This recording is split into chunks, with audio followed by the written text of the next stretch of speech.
この一族の器の浅さを。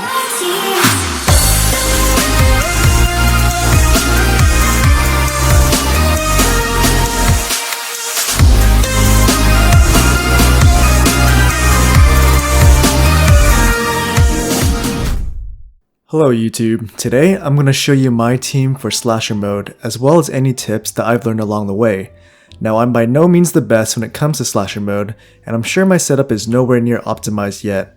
However, I believe I have enough credibility given my score of at least 3,000 enemies slain, so I'm not going to show you every single stat of my equipment, just because I don't think that's really that helpful, nor would I expect most players to have something similar. So I'm mainly going to focus on the general information that you can apply to your setup.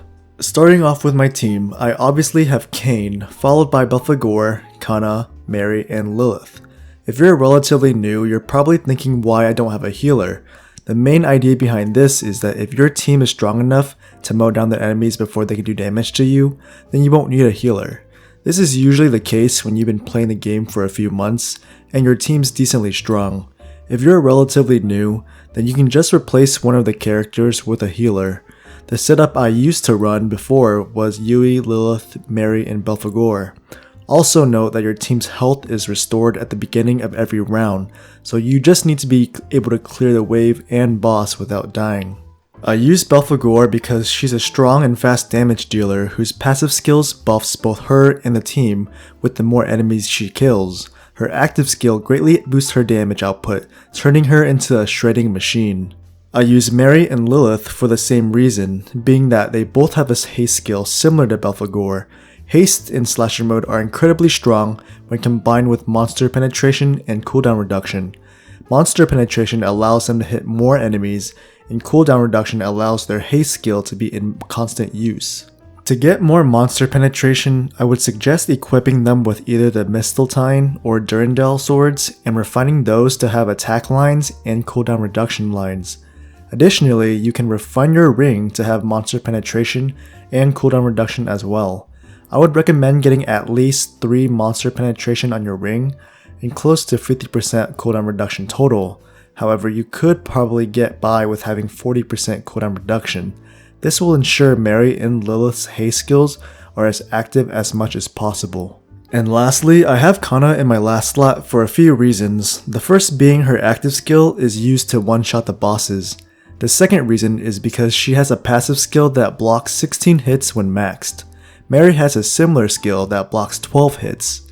This is more reason to justify me leaving out a healer, since I have 2 characters that are essentially invincible if I can clear waves quickly enough. To summarize, these are just the key points that I focused on when configuring my team's gear. For Kane, I just put my strongest set on him with his strongest weapon.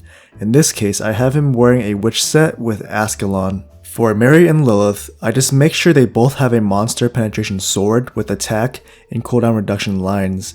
Their rings will need to have sufficient cooldown reduction first before I can think of monster penetration. Ideally, you would have either 2 lines of CDR and 1 line of monster penetration, or 1 line of CDR with 2 lines of monster penetration if your weapon had enough cooldown reduction already. I would say cooldown reduction is more important than monster penetration and additional normal monster damage lines. For Belphegor, I just put on any armor set that gives her lots of health and damage. For her weapon, I just put on any weapon with a high attack and enough cooldown reduction to keep her active skill constantly up. For me, she dies between 2,000 and 2,200 enemies, so I don't really care for her equipment as much.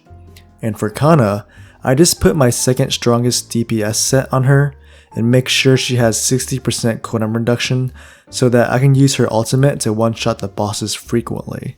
I'll even add on an interesting tip for new players starting out. You can refine your team's rings to have experience options, which will boost the experience you gain from killing monsters. This is the perfect way to level up fast starting out, since you will be killing hundreds to thousands of enemies in slasher mode. As for my team's positioning, it's pretty flexible honestly, but I've set them where they are for a few simple reasons.